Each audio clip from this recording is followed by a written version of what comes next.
আসসালামু আলাইকুম। নুসরাত আলামিন ব্লগস ইন বিডিতে সবাইকে স্বাগতম। আশা করছি সবাই ভালো আছেন। আল্লাহর অশেষ রহমতে আমরাও বেশ ভালো আছি। নতুন আরও একটি ব্লগ ভিডিওতে সবাইকে আরও একবার স্বাগত জানাই। আজকে রমজান মাস, ২৯ রমজান চলছে। আর আজকে আমার বাসায় বেশ কিছু কাজকর্ম ছিল, তো সেগুলো সামলে নিয়ে অনেক কিছুই করা হয়েছে। তো এই ভিডিওটা বেশ কিছুদিন আগের, তো আজকের ভিডিওর সাথে এটা অ্যাডজাস্ট করে দেওয়া হয়েছে। যেহেতু এটা খুব ছোটো একটা ভিডিও, তাই এটা আর শেয়ার করা হয়নি আলাদা করে। তো এই কেকের অর্ডারটা ছিল প্রায় 15 থেকে 20 রমজানের মধ্যে হবে, আমার ঠিক মনে পড়ছে না। তো এর মধ্যে আমি একটা কেক ডেকোরেশন করে নিচ্ছি। এই কেকটা অর্ডারে ছিল। তো এই কেকটা 1/2 পাউন্ডের একটা কেক ছিল, ভ্যানিলা ফ্লেভারের। তো কেকটা বেক করে রেখেছিলাম, আর এখন কেকটা ডেকোরেশন করে নিব। আর আমি কাজ শুরু করলে সেটা একদম কমপ্লিট করে তারপরে রাখি। আসলে অগোছালোভাবে রাখতে ভালো লাগে না, তাই একদম কেকটা বানানো থেকে ডেকোরেশন পর্যন্ত পুরো কাজটা একটা সময়ের মধ্যে কমপ্লিট করে নিই। তারপরে বাকি যে ঘর সংসারের কাজগুলো থাকে সেগুলো করে নিতে হয়। আর যেহেতু রমজান মাস, তাই কাজের চাপ একটু বেশি। তো যেহেতু এখন ইফতার, সন্ধ্যা, রাত এবং সেহরি সব খাবারই তৈরি করে নিতে হয়, তাই একটু ঝামেলা তো বটেই, আর কেক তো আরও একটু ঝামেলারই। তো অর্ডার ছিল, কমপ্লিট করে দিতে পেরেছি, যে আলহামদুলিল্লাহ। তো নামটা লিখতে হবে, সেটা আমি পরে লিখে নিব। চকলেট গানাশটা আগে সেট হতে হবে। তো এখন কেকটাকে আমি ডেকোরেশন করে এখন ফ্রিজে রেখে দিব। আর কেকটা দেখতে কেমন হয়েছে অবশ্যই জানাবেন। তো সেদিন ইফতারে আপনাদের ভাইয়ার পছন্দের বুটের ডাল দিয়ে, বুটের ডাল না, এটা ছোলা ছোলা দিয়ে গরুর মাংস দিয়ে খিচুড়ি রান্না করেছি, কারণ সেটা খুব বেশি পছন্দ করে, ছোলার খিচুড়ি। তো এটা দিয়ে শুধু শুধু ছোলা দিয়ে খেতে খুব একটা ভালো লাগে না। তো সাথে একটু গরুর মাংস দিলে বেশ ভালো লাগে। গরু কিংবা মুরগি যেটাই হোক না কেন, একটু মাংস থাকলে খেতে বেশি ভালো লাগে। তো আমি এখানে আগে গরুর মাংসটা ভুনা করে নিয়েছি, আর এখানে 2টা আস্ত রসুনের কোয়া দিয়েছি। এটা না দিলেও হতো, কিন্তু আমার বাসায় আর কি খায়, মানে আপনাদের ভাইয়া খুব বেশি পছন্দ করে, সেজন্য রসুনের কোয়া দেওয়া হয় মাঝে মধ্যে।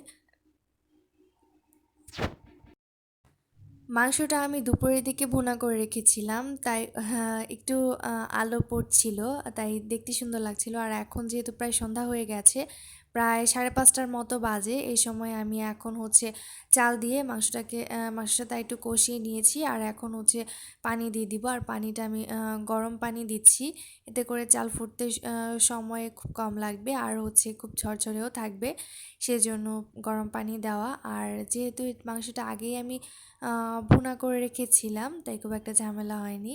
আর সাথে তৈরি করেছি খুব মজাদার হালিম। যেহেতু গরুর মাংস বের করেছিলাম, তাই হালিমটাও তৈরি করে নিয়েছি। আর এটা ঘরোয়াভাবে তৈরি করা, চাল দিয়ে আমি তৈরি করেছি হালিম মিক্সটা। আমি রেডিমেড কোনো হালিম মিক্স ব্যবহার করিনি। ইভেন হালিমের যে মশলা, সেটাও আমি ঘরেই তৈরি করে নিয়েছি, আর খেতে অনেক সুস্বাদু ছিল। তো এটা এখন পরের দিন, তো ওই দিন ইফতার করার পরে আর খুব একটা কাজকর্ম ছিল না। পরের দিন আপনাদের ভাইয়া, পরের দিন বলছি না, বেশ কয়েকদিন পরেই, যেমন আজকে 29 রোজা, ও আজকে গিয়েছিল মাছ আনতে।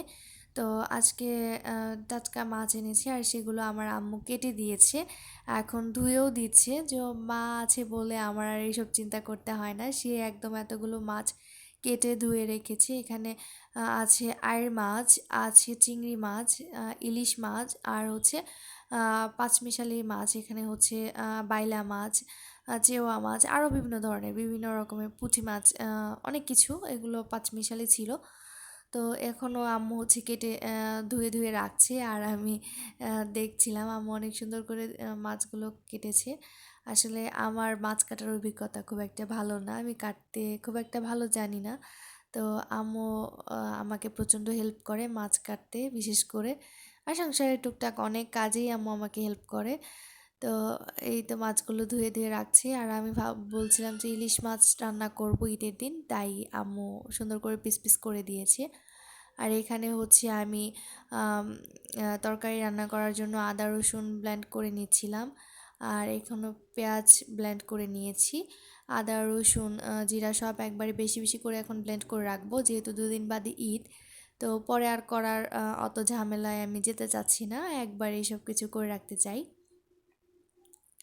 এখন হচ্ছে রান্না করতে চলে এসেছি। ইলিশ মাছ এবং হচ্ছে ডিমটা আমি ভালো করে হচ্ছে হলুদ মরিচ লবণ দিয়ে মাখিয়ে নিয়েছি। আর এটার সাইজটা দেখতেই পাচ্ছেন, বেশ বড় এই পিসটা। আর হাতের প্রায় অর্ধেকটা চলে এসেছে। আর এখন এটা ভালো করে তেলের মধ্যে ভেজে নিচ্ছি। আসলে আমার বাসায় এরকম ইলিশ মাছ ভাজা আর গরম ভাত হলে আর কিছু প্রয়োজন হয় না, কিন্তু আজকে যেহেতু সব মাছই একদম তাজা, তাই সেগুলো সবগুলোই রান্না করে নিচ্ছি। আপনাদের ভাইয়ার ইচ্ছে সবই আজকে একদিনে যেন একটু একটু করে রান্না করি, তাই এই পরিমাণে খুবই অল্প করে রান্না করছি। আর এখন হচ্ছে এই ইলিশ মাছের তেলে একটু পেঁয়াজ এবং কাঁচামরিচ ভেজে নিচ্ছি। এভাবে করে খেয়ে দেখবেন, বেশ ভালো লাগে। শুধু হচ্ছে তেল দিয়ে খাওয়ার থেকে একটু পেঁয়াজ কাঁচামরিচ হলে সাথে এটা খেতে বেশি ভালো লাগে। তো ভালো করে ভেজে নিয়ে একটু হলুদ মরিচ এবং সামান্য পরিমাণ লবণ দিয়েছি, দিয়ে একটু পানি দিয়েছি যাতে হলুদ মরিচের কাঁচা যে গন্ধটা সেটা না থাকে। এখন এটা ভালো করে ভেজে নিচ্ছি যাতে তেলটা বের হয়ে আসে। যখন তেলটা বের হয়ে আসবে সে পর্যায়ে আমি এখানে ইলিশ মাছ এবং ডিমটা দিয়ে তেলের মধ্যে আর পেঁয়াজের মধ্যে ভালো করে আবার ভেজে নেব। এতে করে পেঁয়াজ এবং তেলের যে একটা ফ্লেভার সেটা ইলিশ মাছের মধ্যেও ঢুকবে আর খেতেও অনেক বেশি ভালো লাগে। এভাবে করে খেয়ে যারা খাননি তারা অবশ্যই খেয়ে দেখবেন, এতে অনেক বেশি মজা লাগে খেতে। তো এটা প্রায় ভাজা হয়ে গেছে, নামিয়ে নিয়েছি। আর মাশাল্লাহ মাশাল্লাহ এটা খেতে অনেক বেশি মজার হয়েছিল, ইফতারের পরে খেয়েছিলাম। তো এখন হচ্ছে আয়ের মাছটা ভেজে নিচ্ছি। এখানে ছোট ছোট 3 পিস আমি আয়ের মাছ নিয়েছি, খুব বড় সাইজ যেগুলো সেগুলো নেইনি, কারণ হচ্ছে যেহেতু রমজানের ইফতার করার পর খুব একটা কিন্তু মনে হয় অনেক কিছু খাওয়া যাবে, কিন্তু ইফতারের পরে খুব একটা কিছু খেতে ইচ্ছে করে না, তাই আসলে খুবই অল্প করে রান্না করছি সব কিছু। তো যেহেতু ইচ্ছে ছিল আপনাদের ভাইয়ার, তো সেই ক্ষেত্রে তার ইচ্ছেটা পূরণ করার জন্য সব কিছুই রান্না করা। তো সব কিছু রান্না করছি ঠিকই, কিন্তু পরিমাণে খুবই কম করে রান্না করছি। আর এটা হচ্ছে আমি টমেটো দিয়ে পেঁয়াজ দিয়ে ভুনা করব। তো এখানে আমি টমেটো দিয়ে পেঁয়াজ দিয়ে ভালো করে কষিয়ে নিয়েছি মশলাগুলো। এখন হচ্ছে আয়ের মাছটা দিয়ে দিচ্ছি। আয়ের মাছটা আমার বাসায় ভেজে রান্না করা হয়। আমার বাসায় বেশিরভাগ না, প্রায় সব মাছই ভেজে রান্না করা হয়, কারণ আমার হাজব্যান্ড সেভাবেই খেতে পছন্দ করে আর আমি এই জন্য রান্না করি। আর খেতে খেতে আমার অভ্যস্ত হয়ে গেছে, আমিও সব মাছ ভেজে খেতে এখন পছন্দ করি। তো এখন এটা ঝোল দিয়ে দিলাম, আর এই চুলাতে আমি হচ্ছে বাইলা মাছগুলো ভেজে নিচ্ছি। আর বাইলা মাছগুলো দিয়ে আমি ডাঁটা দিয়ে রান্না করব। তো এদিকে কিন্তু আমার হচ্ছে আয়ের মাছ ভুনাটাও হয়ে গেছে, আর এদিকে আমি বাইলা মাছ ভেজে এখানে হচ্ছে ওই তেলেই মশলা কষিয়ে নিচ্ছি ডাঁটার জন্য। তো মশলাটা কষানো হয়ে গেছে, আমি এখানে ডাঁটা দিয়েছি, আলু দিয়ে ভালো করে একটু কষিয়ে দিয়েছি, একটু পানি দিয়েছি ডাঁটাগুলো সেদ্ধ হওয়ার জন্য। আর পাশের চুলাতে এখন আবারও ওই কড়াইয়ে একটু চিংড়ি মাছ ভেজে কষিয়ে নিচ্ছি। আর এখানে ভেজে কষিয়ে নিয়েছি, এখানে কষানো হয়ে গেলে একটু বেগুন দিয়ে আমি চিংড়ি মাছের চচ্চড়ি করব। তো যে কয়েক পদের মাছ আনা হয়েছিল সবগুলোই কিন্তু রান্না করা হয়েছে একটু একটু করে। আর মাশাল্লাহ টাটকা মাছ খাওয়ার কিন্তু মজাই আলাদা, যদিও এই মাছগুলো খেতাম 1 দিন 2 দিন পরে হলেও, তো এটা যেহেতু তাজা খেয়েছি এটা খেতে বেশি ভালো লেগেছে। কিন্তু এগুলোর অরিজিনাল যে টেস্ট সেটা হয়তো পাওয়া যাবে না, তাই আজকেই রান্না করেছি কিছু মাছ। তো আজকে এখানেই বিদায় নিচ্ছি, সবাই ভালো থাকবেন সুস্থ থাকবেন, আমাদের জন্য অনেক অনেক দোয়া করবেন আর আপনাদের জন্য অনেক অনেক দোয়া করি। আসসালামু আলাইকুম।